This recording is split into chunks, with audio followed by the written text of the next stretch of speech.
మళ్లీ రప్పా ఫ్లెక్సీలు దర్శనమిచ్చాయి.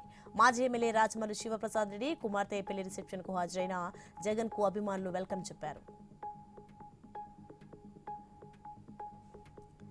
హన్మకొండ జిల్లా ఎల్కతుర్తి ప్రధాన రహదారిపై రోడ్డు ప్రమాదం జరిగింది. బైక్పై వెళ్తున్న వృద్ధురాలు జారిపడంతో వెనుక నుంచి వచ్చిన లారీ ఢీకొనడంతో భీమదేవరపల్లికి చెందిన రాధమ్మ అక్కడికక్కడే మృతి చెందింది.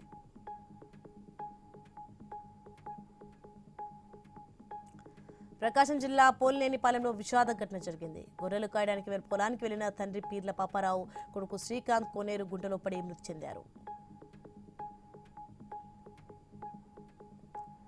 మేడ్చల్ మల్కాజ్గిరి జిల్లా చిర్యాలలో విషాదం చోటు చేసుకుంది. ఇంటర్ మొదటి సంవత్సరం చదువుతున్న విద్యార్థి ఇంట్లో ఉరేసుకొని ఆత్మహత్య చేసుకున్నాడు.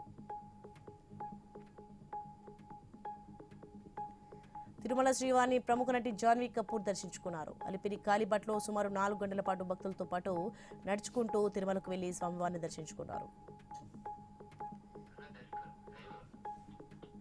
హైదరాబాద్ క్రికెట్ అసోసియేషన్ ఉద్యోగులు నిరసనకు దిగారు. పెండింగ్ లో ఉన్న ఓవర్ టైం బకాయిలు, గ్రౌండ్ సిబ్బంది అలవెన్స్లు చెల్లించి హెచ్ఆర్ కన్సల్టెన్సీ నియామక ప్రతిపాదనను వెంటనే రద్దు చేయాలని డిమాండ్ చేశారు.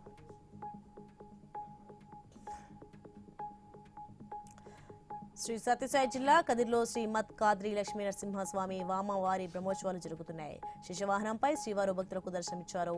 ఆలయ తిరువీధులను ప్రత్యేక విద్యుత్ దీపాలు, పుష్పాలతో అలంకరించారు ఆలయ అధికారులు.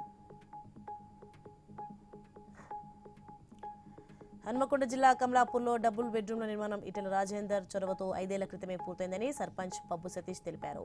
మౌలిక వస్తువుల ఏర్పాట్లో ఇబ్బందులు ఎదురైన పనులు తుది దశకు చేరుకున్నాయని, అర్హులైన పేదల లిస్టు రూపొందిస్తామని తెలిపారు.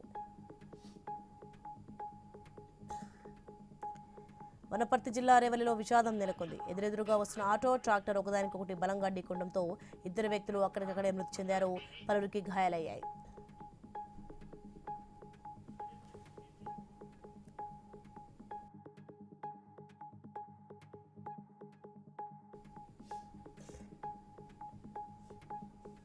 భద్రాద్రి కొత్తగూడెం జిల్లా చంద్రగొండ జాతీయ రహదారిపై రోడ్డు ప్రమాదం జరిగింది. 2 లారీలు ఎదురెదురుగా ఢీకొన్నాయి. లారీ డ్రైవర్లలో ఒకరు మృతి చెందగా మరొకరి పరిస్థితి విషమంగా ఉంది.